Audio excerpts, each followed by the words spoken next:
gonna get you, Ice King. I don't think so, Finn. Ah, missed. Ah! On the table today, we have McDonald's Happy Meal Adventure Time toys. To start the year 2014 in January, we have 6 toys to collect from one of my most favorite shows to watch, and we're gonna check these out a little bit. Toy number 1 is Bendable Thin, and a pretty good toy to start with.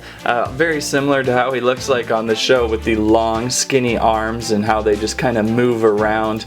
The bending feature works pretty well. Looks like the upper arms are connected, you can kind of move them together, and you can get a little bit of some nice action poses out of him. So pretty fun toy to start with. I like how he looks. The colors are well done. He's got, you know, the blue and the blue, green bag, just iconic Finn here. So that's number 1, Finn.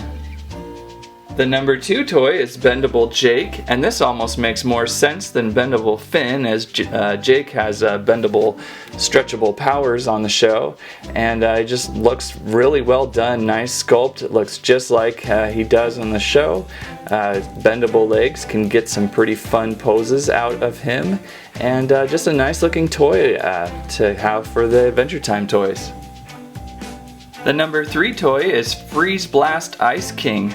I don't know how many times Happy Meal has done a freezing cold guy with the ice weapon thing, at least a few times in the last couple years. Ice King has a little shooting projectile that shoots ice, and he kind of has no wheels or anything, but kind of like a little sled, so you could probably slide him real easily across the counter or across some snow. So not a bad figure again. They did a good job just balancing paint and the crown on his head. Just, you know, I know you can do very limited things with a Happy Meal toy, and I think they pulled off these toys pretty well for the most part. The 4th toy is Channel Changing Beemo, and he's a pretty cool looking video game console. He's got movable arms, and legs are pretty stationary. Oops, that didn't sound too good. He cycles through about 3 different faces and those plastic bars for dead air or whatever you want to call it. Just a neat looking size figure.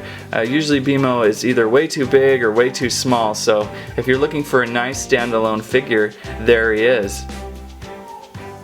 The number 5 toy is Sword Swinging Finn, and this is more of a action feature Finn, and pretty simple toy. He's at a cool stance with his sword and shield, and on the back here on his backpack he's got a little switch and just a simple press, kind of gravity driven, and you can get some sword action out of him. It's too bad he is kind of standing funny because he sometimes is a little bit tippable, but looks really good again. These are great toys that capture just what Adventure Time looks like. And the 6th toy is Spring Into Action Jake. We have Jake in a action feature of a spring, and kind of funny. He just kind of bounces around. There's a little bit of a string inside, and I think that's just to prevent you from like tearing him into pieces and breaking him. It kind of stops you from pulling him apart. But just kind of a fun toy. Well, you know, really springs really well. Kind of a solid built toy for Happy Meal again. You know, it's always amazes me how much you get for just either a $1 toy or, you know, free in your meal. So pretty neat for number 6. So that's the Adventure Time toys offered this month. Only 6 toys, unfortunately. It's too bad we don't get characters like Marceline, Princess Bubblegum, Lady Unicorn that I have a stuffed animal of. But overall, it's great to see these at Happy Meal, and I think they did a pretty good job. I think adult collectors might enjoy picking these up too, because they just really capture what Adventure Time is all about. So that's what I have to say about that. Thanks for watching Squirrel Stampede.